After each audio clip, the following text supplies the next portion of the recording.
Right, Shalom, Call Halal Yahweh Bahashim Yahushai. This is your brother War making a video to feed the sheep and edify the lambs. Shalom to the Akim, wa Akwathim that are going to be watching this video. Yahweh Bahashim Yahushai, Brakathum. Call Halal Yahweh Bahashim Yahushai.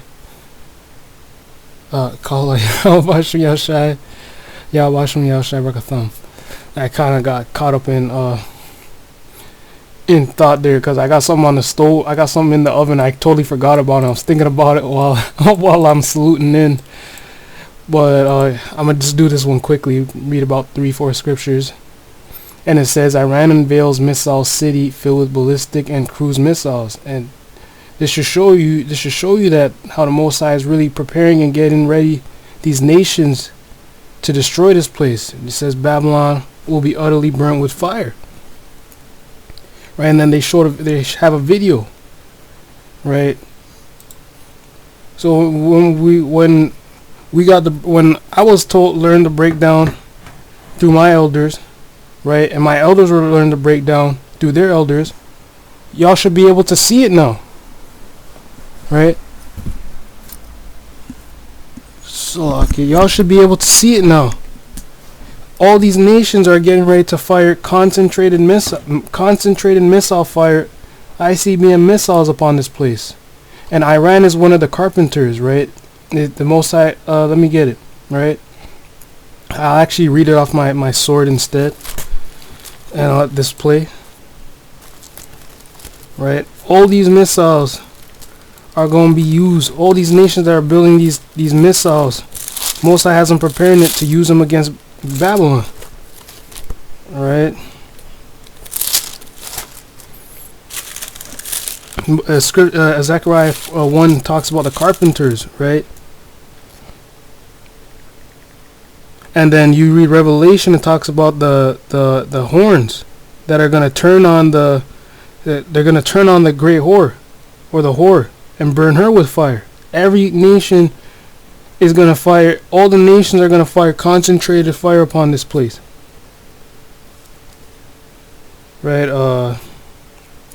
let me get started here. Zechariah 1 and 14. So the angel that communed with me said unto me, Cry thou, saying, For thus saith Yahweh of hosts, I am jealous for Jerusalem and for Zion with a great jealousy, and I am very sore displeased with the heathen that are at ease, for I was but a little displeased, and they helped forward the affliction. Therefore thus saith Yahweh, I am returned to Jerusalem with mercies, my house shall be built in it, saith the Most High of hosts, and a line shall be stretched forth upon Jerusalem. I'll jump down to 18. Then lifted I up mine eyes and saw it, and behold 4 horns, right, going into the fourth beast, the fourth kingdom upon the earth, which was the Roman Empire, which it was wounded, right, for 1,000 years, and it got built back up around the 1400s, right? The specific 4 horns, out of the 3 horns came a little horn, right, which the 3 horns was the Spanish, the British, and the French, right? That's who mainly scattered, took part in the slave trade, right? And that was the main colonies that were here in the Americas, right? So that's why Northern Kingdom, that's why the Negro, Latino, Native Indian either got Spanish, British, or French last names on them. They're the main ones who were scattering us, right? And then out of them came the little horn, which came America, right? And America, hey, they had, I forgot what they called it before it was called America, but then they called it then they ended up calling it the United States of America, or 13 colonies or whatever, right? Verse 19, And I said unto the angel that talked with me, What be these? And he answered me, These are the horns which have scattered Judah, Israel, and Jerusalem. See? Northern and southern kingdom. And the Most High shewed me 4 carpenters. Then said I, What come these to do? And he spake, saying, These are the horns which have scattered Judah, so that no man did lift up his head. But these are come, these are talking about the carpenters, but these are come to fray them, to cast out the horns of the Gentiles, which lifted up their horn over the land of Judah, to scatter it. And they literally scattered our part of our land as well.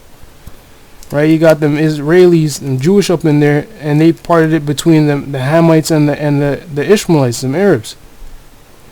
Right, but these carpenters which I was taught. I don't know if the chief got a new breakdown on it, but Iranians are part of the carpenters, the Russians and the Chinese, right? So these are part of the carpenters that are coming to destroy this place. Now let me get let me get Revelation 18 real quick. Or I'm gonna go to 17, right? Because it says Revelation 17:16, and the 10 horns which thou sawest upon the beast, these shall hate the whore. See, these 10 horns were on the beast already, right? But now it's saying they shall hate the whore, and shall make her desolate and naked, and shall eat her flesh and burn her with fire. How are they gonna burn her with fire? What's that? Where's that fire gonna come from? Right? It's talking about these missiles. Joel the 2nd chapter, we'll read it too. Right? When you read about Babylon being destroyed, right? You always read about You always read about it being burnt with fire. Right? And what the Most High is going to do, he's going to cause these nations to turn on this place and destroy it while he saves us up out of here. Right? That's right. It says, these shall hate the whore, and shall make her desolate and naked, and shall eat her flesh and burn her with fire. For the Most High hath put it in their hearts to fulfill his will, and to agree and to give their kingdom unto the beast, until the words of the Most High shall be fulfilled. Right? That go into the NATO and the EU, they're all in cahoots, working together with the Americas. Right? But the time is coming where they're gonna turn on them real quick, real soon. Right? You go into the comments, none of these people are like, oh no, we need to be scared of the Iranians. Right? Look at this. He says the U.S. particularly prefers its opponents weaken the flanks so will not attack Iran. Tiny Israel, on the other hand, is pretty bold, but it certainly cannot take on Iran alone. It says the least of the flock shall draw them out. Right? What is it? Look at it. He says, guess which coordinates these missiles have already been locked in for. Right? No matter how bad the damaging response to Iran would be, thousands of these showering on the recipient head, unable to stop the bulk of it, leave them with the one option: run as fast to the sea. He's talking about if the Iranians were to just say, let's just fire all this on, you know who? He's saying you don't. He's asking a rhetorical question. Who would these guys fire this on? Right? Is another one said where is it? So it was a small show of force by Iran, giving U.S. soldiers in Iraq permanent concussion, as was admitted by the U.S. Pentagon in the recent past. Right, it's obvious missiles in here can wipe out all the U.S. bases in the entire Middle Eastern region. No wonder Iran is shipping oil to Venezuela in America's backyard, ignoring the USA as if non-existent. Look at all the likes. Look at all the likes. The scripture's talking about Esau's going to be hated among the heathen. He's going to make him small. Esau, all these Edomites, their birth rate is super low. They're not reproducing enough. Right? A lot of them wait into their 30s. Right? And some of them don't even get to have children at all. Right? I am no fan of Iran, but Iran has a God-given right to defend any evil aggression coming from USA, NATO, Israel, or Saudi Arabia. Why did he mention NATO? Right? Iran, nice. This should let all enemies within they can invade should have different thoughts. Right? Right? He's saying this is our target Arabians. Look good. Keep up the good work. Look at all the likes. Ain't nobody feeling, and when this place goes down, the only people that are going to feel bad, what the scripture says, are the ones who make money off of it. The merchants, the kings of the earth. Right? Right, verse 17 of Revelation 17.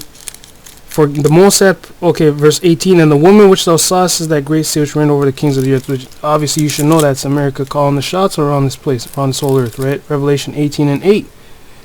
Therefore shall their plagues come in one day, and mourning and famine, and she shall be utterly burned with fire, for strong is the Most High Power who judgeth her. Who is that just talking about earlier? You read the second verse in Revelation 18, talking about Babylon, saying Babylon is fallen. let me go get Joel 2 real quick, and then I'm gonna get Ezekiel 34 and close out. I gotta get that thing. I don't want to burn out. And this is Joel 2. I'm gonna start at 1. Blow ye the trumpet in Zion, and sound an alarm in my holy mountain. Let all the inhabitants of the land tremble, for the day of the Lord cometh, for it is nigh at hand. A day of darkness and of gloominess, a day of clouds and of thick darkness. As the morning spread upon the mountains, a great people and a strong, and there hath not been ever the like, neither shall it be any more after it, even to the years of many generations. You hear speaking like this in Daniel, the 12th chapter. Daniel 2 and 1? Daniel 12 and 1?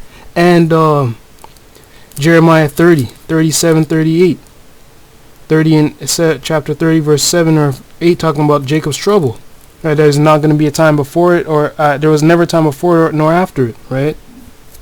Verse 3, a fire devoureth before them, and behind them a flame burneth. The land is as the garden of Eden before them, and behind them a desolate wilderness. Yeah, and nothing shall escape them. This is speaking about the missiles, because it's talking about the day of the Lord. When you read about the day of the Lord, the Most High is going to save his people in the day of the Lord. Now, the Most High isn't going to send a literal army to go cross through the sea, and they're going to come in and devour and burn everything that they touch. This is talking about the missiles, because he's saying the land is going to be full of riches before it hits, but the second it hits, everything's going to be wasted. That's what it's talking about, a desolate wilderness, and nothing shall escape them, because nothing, if you ain't a part of the elect on this side, you're dead. Right? The rest of it is just going into the analogy of what it's going to be like, pretty much. Right? But here, look, Revelation 2, Joel 2 and 2 again, it says, a day of darkness and of gloominess, a day of clouds and of thick darkness. What's this talking about? It's talking about the day of the Lord. Ezekiel 34 and 11, for thus saith Yahweh of power, behold, even I will both search my sheep and seek them out. As a shepherd seeketh out his flock in the day that he is among his sheep that are scattered, right? Because we're scattered throughout the four corners of the earth, right? So will I seek out my sheep, and will deliver them out of all places where they have been scattered in the cloudy and dark day. This is how you know it's end time prophecy. He said he's going to gather us out of all places where we're scattered, right? In that cloudy and dark day, and I'll bring them out from the people and gather them from the countries, and will bring them to their own land and feed them upon the mountains of Israel by the rivers and in all inhabited places of the country. There's more scriptures I can get on that, right? But that's pretty much it. You know, so it's coming, man. The Most High has these nations. We can't see what's happening on the other side, or we don't know what they're doing in secret, but we know the Most High is having them prepared to destroy this place, and then try and fight Yahweh Shai in the battle, the War of Armageddon, right? So with that, I want to say, Kal Yahweh Shai. Hope you're edified. Shalom.